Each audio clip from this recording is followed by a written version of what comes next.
مروجہ تعلیمی نظام ہے پاکستان کا، پہلے تو اس کے بارے میں بتائیے۔ میں تو سچی بات ہے بڑا امبیرس ہوں اس حوالے سے، میرا اپنا ایک پوائنٹ آف ویو ہے، لیکن میں چاہتا ہوں آپ کا پوائنٹ آف ویو میں سنوں۔ کیا وجہ ہے کہ آج تک ہم جو ہمارا اپنا جو تعلیمی نظام ہے اس کو ہم بہتر نہیں کر پائے؟ تربیت تو چھوڑیے صاحب، وہ تو بالکل ہی ناپید ہو گئی نا، جو کچھ بھی یونیورسٹیز میں، کالجز میں، ایون اسکولز میں ہو رہا ہے، الامان الحفیظ، آپ اپنے کان پکڑیں اس کے خلاف، یعنی دھواں نکلتا ہے سن کے وہ تمام باتیں۔ بتائیے۔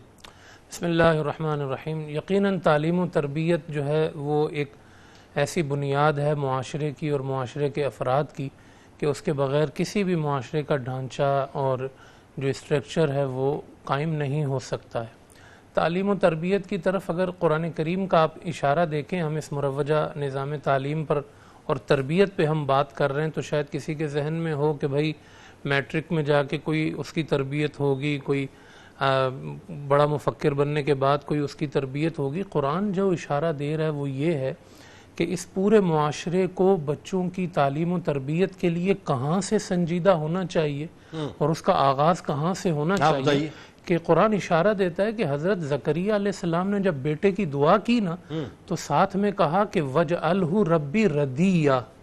یا اللہ بچہ تو میں مانگ رہا ہوں لیکن وہ بچہ دینا جو تیری مرضی پہ چلنے والا۔ کیا کہنے؟ ابھی بچہ پیدا نہیں ہوا، ہاں بچہ پیدا نہیں ہوا، باپ کو پہلے فکر ہے کہ میرا بیٹا خدا کی مرضی پہ چلنے والا۔ اچھی بات آپ نے بتائی۔ اب دیکھیں کہاں سے یہ نظام شروع ہو رہا ہے۔ حضرت ابراہیم علیہ السلام دعا کر رہے ہیں ربی حبلی من الصالحین، یا اللہ مجھے ایسا بیٹا دینا جو صالح اور نیک ہو۔ یعنی آنے سے پہلے والدین نے تربیت کا عمل شروع کر دیا۔ والدین کی سوچ یہاں سے ہونی چاہیے، ابھی نکاح ہوا ہے تب سے کہ جو بیٹا ہو وہ صالح ہو، نیک ہو، تربیت والا ہو، تب جا کے معاملات آگے بڑھیں گے۔ آج ہمارے ایک دوست ہیں پروفیسر، وہ کہنے لگے کہ ہم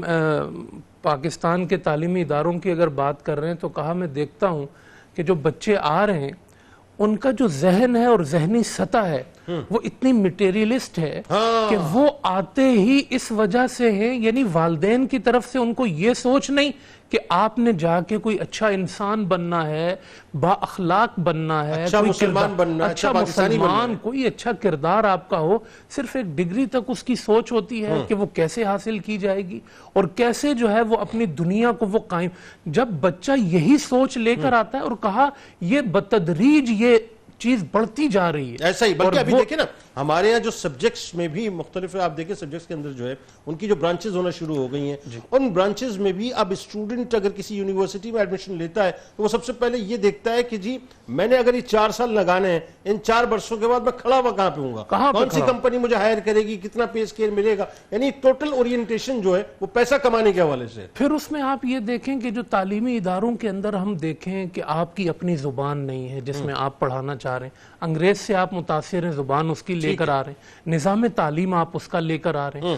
ہمارے پاس قرآن کریم مکمل ضابطۂ حیات ہے، نظام تعلیم کا مکمل سیٹ اپ ہے۔ مرعوبیت کو چھوڑ کر آپ یہ سوچیں کہ اگر آپ نظام تعلیم دوسروں کا لے کر آ رہے ہیں تو پھر آپ کیا اپنی تہذیب کو روئیں گے؟ تہذیب کیا ہماری آ سکتی ہے؟ وہ کلچر بھی وہی آئے گا، پھر تہذیب بھی وہی آئے گی۔ آپ نے اگر اپنا کلچر وہ آ چکی ہے، وہ آ چکی ہے، دیکھیں وہ تو تھی، بدقسمتی ہوئی ہے کہ بدرجہ اولا وہ بڑھ گئی ہے۔ اگر آپ کیمبرج سسٹم میں چلے جائیے تو آپ اپنے کانوں کو ہاتھ لگائیں گے، صورتحال اتنی بدترین ہوگی۔ بالکل اس میں جو نظام تعلیم میں مذہب کا جو حصہ ہے، آپ یہ سمجھیں کہ ایک بچے کو اگر پتا ہے کہ جی اس کے 50 نمبر ہیں زیادہ سے زیادہ،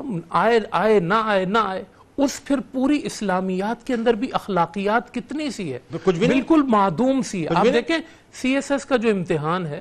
اس میں جو اسلامیات کا سیشن ہے اس میں بڑا مضبوط سوالات بنتے ہیں، تو اس میں یہ ہوتا ہے کہ بڑے پڑھے لکھے جو لوگ ہیں وہ بھی ناکام ہو جاتے ہیں، اتنا اسلام کا جو اسلامیات کا پرچہ اتنا مضبوط بنایا جاتا ہے۔ سی ایس ایس کے امتحان میں لوگ جاتے ہیں، بڑا اسلام کو پڑھتے ہیں۔ اسی طرح اگر پورے نظام تعلیم میں یہ اہمیت ہو کہ ایک وہ شخص جو ایم اے کر رہا ہے دیگر شعبوں میں، اگر اس کو باہر نکل کے مثال کے طور پہ ₹1,00,000 مل رہے ہیں اور اسلامیات میں ایم اے کرنے والے کی تنخواہ 2 لاکھ، ہم اپنے مذہبی جو معاملات ہیں اس میں ہم کیوں اپنا فخر نہیں بناتے کہ ہم اپنے مذہب کو حاصل کریں؟ ایون یہ یونیورسٹیوں تک محدود نہیں ہے، میں آپ کو بتاؤں، اگر آپ مذہبی اداروں مدارس میں بھی دیکھیں گے نا تو اس میں آپ دیکھیں گے ایک 8 سال عالم بننے والا جی۔ اس کی تنخواہ معاشرے میں آپ دیکھیں گے درس نظامی 10-20 ہزار جی ملے گی آپ کو، لیکن اگر قوالیاں پڑھنے والے گویے جو نعت خواں ٹائپ ہیں اگر وہ پڑھ رہے ہیں تو ان کو ایک مجلس میں 2-2 لاکھ روپے ان پہ ڈال دیے جائیں گے۔ تو جو تعلیم ہے دین کی، ہم اس کی بات تو کرتے ہیں لیکن اس کی اہمیت نہ آپ کو یونیورسٹیوں میں نظر آئے گی نہ عام معاشرے کے اندر نظر آئے گی۔ آپ نے کہا کہ پہلے یہ ہوتا تھا کہ لوگ خوارزم آتے تھے، بغداد آتے تھے، یہ تو ماشاءاللہ بہت پہلے کی ہماری نادر مثالیں۔ آپ پاکستان کا ایک وقت میں تعلیمی نظام ایسا تھا کہ دنیا بھر سے، مڈل ایسٹ سے لوگ یہاں ڈاکٹر یہاں آتے تھے، اور آج دنیا میں بڑے بڑے جو ڈاکٹر ہیں، یعنی یہاں نہ ذہانت کی کمی ہے نہ فطانت کی کمی ہے، دنیا بھر کے بڑے بڑے ڈاکٹر ہیں، پاکستان سے ان کا تعلق ہے۔ ابھی جو ٹرانسپلانٹیشن ہوئی ہے ہیومن ہارٹ کی، جو مطلب ہیومن ہسٹری میں جو پہلی مرتبہ ہوا ہے کہ ایک پورک کا جو ہارٹ ہے وہ اپنا انسانی جسم میں منتقل کیا گیا ہے، وہ ڈاکٹر غلام محی الدین اپنا یونیورسٹی سے تعلق ہے، تو اس نے بڑے پرائڈ سے یہ بات بتائی کہ میں پاکستانی ہوں، میں کراچی کا ہوں، میں ڈاؤ یونیورسٹی سے تعلق رکھتا ہوں۔ لیکن سوال میرا یہ ہے صاحب کہ اس وقت جو صورتحال ہمارے یہاں بنی ہوئی ہے، یعنی آپ یہ دیکھیے کہ اسلام کو کم سے کم کر دیا گیا ہے اور جو مغربی تہذیب ہے اس کی الغار ہمارے یہاں بے انتہا۔ آپ یہ دیکھیں کہ جو اسکول بنائے گئے ہیں، سرکاری اسکول ہیں، مطلب ہم سارے نظام پہ بات کر رہے ہیں، آپ کی دلچسپی کیا ہے؟ سرکاری اسکولوں کو آپ نے استبل بنایا ہے، وہاں وڈیروں کے گھوڑے اور کھوتے نہا رہے ہیں، تو آپ تعلیم میں آپ دیکھیں کہ نقل کی کتنی زیادہ شمولیت، ایسا ہی نقل اتنی زیادہ کی، یعنی آپ سنجیدہ ہی نہیں ہے اس نظام کو بہتر کرنے کے لیے۔ پاکستان میں اس وقت اس عالمی رینکنگ میں ایک یونیورسٹی آپ کی نہیں ہے، ایک یونیورسٹی نہیں ہے آپ کی عالمی رینکنگ کے اندر، تو کہاں گیا وہ نظام؟ تو یکساں نظام تعلیم، اگر ایک بچہ غریب پیدا ہوا ہے تو ریاست اس کی ماں اور باپ بنے اور اس کو تعلیم دے، یہ نہ ہو کہ وہ اپنی غربت کی وجہ سے پیچھے رہ جائے۔